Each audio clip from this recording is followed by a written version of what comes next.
Olá pessoal, nós chegamos em mais um episódio do Mulheres Fortalecem Mulheres. Dessa vez, uma mulher anônima que confiou em mim, confiou nesse espaço para contar um pouco da sua história. Vamos lá!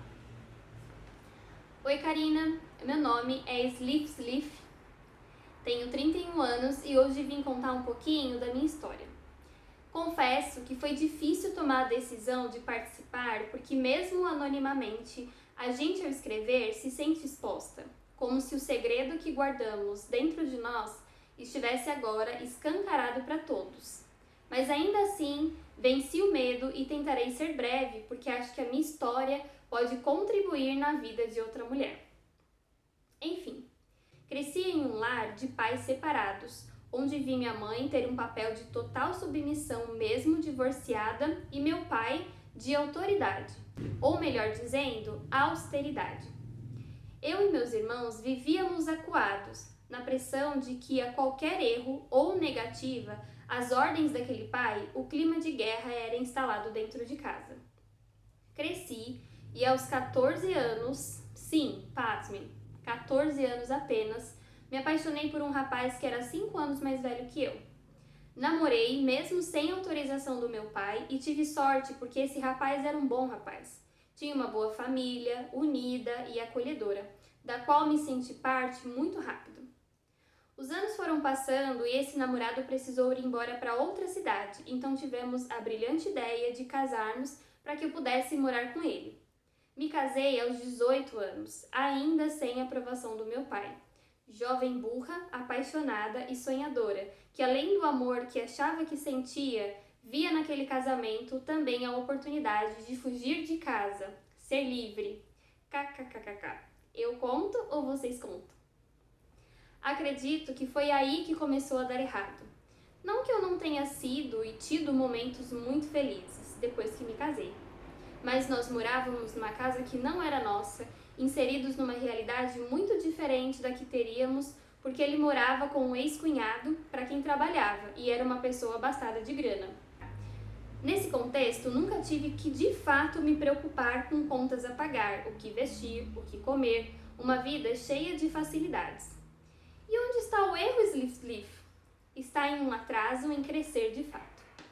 Sabendo que aquilo era passageiro, tentei diversas vezes puxar o então cônjuge para a realidade de ter que estudar, trabalhar e andar com as próprias pernas.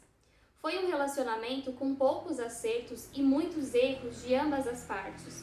Um relacionamento que envelheceu muito mal, construído por duas pessoas imaturas e despreparadas.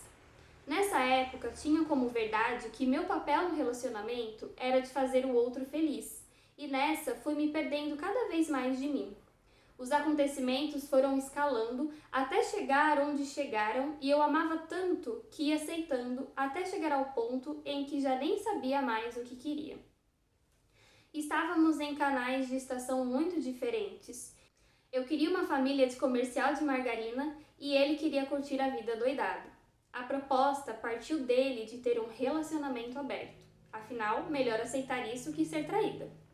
E eu ali tentando pagar de mulher moderna, tantos anos de relacionamento, isso é passageiro. E não era. Ele me ama, estar com outras pessoas não significa nada para ele.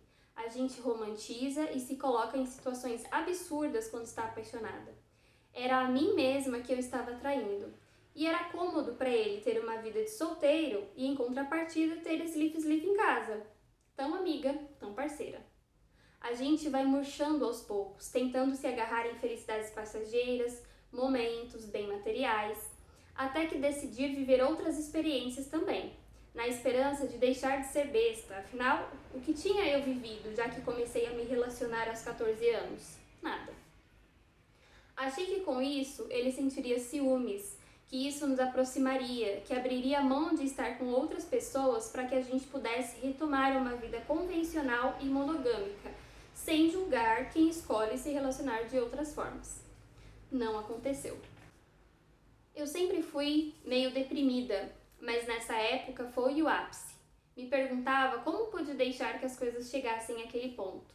Sentia culpa, a gente sempre sente, vergonha, tive episódios crônicos de problemas de saúde, vivia irritada, chorando sozinha pelos cantos. comportamentos que mais tarde descobri com o diagnóstico médico ser parte de um quadro de depressão. Comecei a ter raiva dele e daquela vida cheia de promiscuidade. Não estou exagerando ao usar essa palavra, que ele achava normal. Não amava mais nem a ele e nem a mim. Não conseguia mais ver futuro assim. Mesmo determinado a me separar, a dependência emocional que se constrói com os anos é uma prisão invisível. E vocês podem agora estar se perguntando: tá bom, minha filha, mas e o resto? A vida não é só isso não, e respondo a vocês: quem eu era sem ele? Me sentia presa na situação. Afinal, uma vez que a gente sai da casa dos pais, se sente a maior das perdedoras se tiver que voltar. Me nutri de coragem e força, uma força que vem de Deus. Acredito que é a força que todas nós mulheres encontramos em situações complicadas. É como se fosse a última corda para agarrar. Pedi o divórcio, o que foi surpresa para ele e toda a família das ambas partes. O casal 20 se separando? Oh my God! E aí, entre parênteses, ela coloca: leia com a voz da Janice. Não fazia ideia do que seria da minha vida dali por diante. Ajeitei 2 cômodos no fundo do quintal da casa da minha mãe, arrumei um emprego, continuei estudando e dando conta de mim mesma, mês a mês, com todos os desafios e estigma que lançam sobre alguém tão jovem que já tem como documento uma verbação. A mulher sempre é errada nessa situação, seja lá o que tenha acontecido. Se você se separou, o problema está em você, principalmente aos 22 anos. A única certeza que tinha era de que eu queria voltar muitas casas e curar a mim mesma antes que pudesse mais uma vez acreditar no amor. Voltei a acreditar muito rápido. Adoro morder a língua.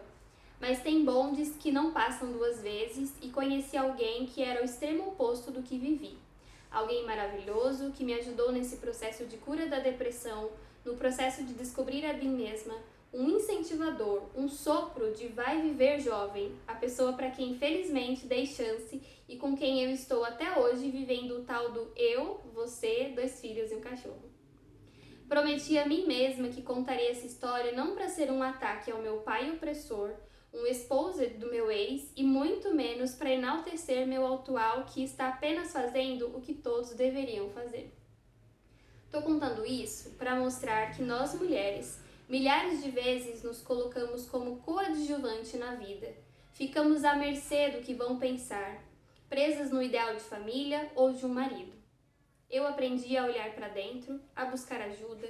Me curei não apenas da depressão com ajuda médica, mas curei a minha alma aprendendo que sempre existe chance de recomeçar. Nenhum motivo é ou deve ser um limitador de recomeços na sua vida. Ame quantas vezes você quiser, se permita, aprenda coisas novas, mude de profissão, é o que fiz uma vez e estou fazendo de novo.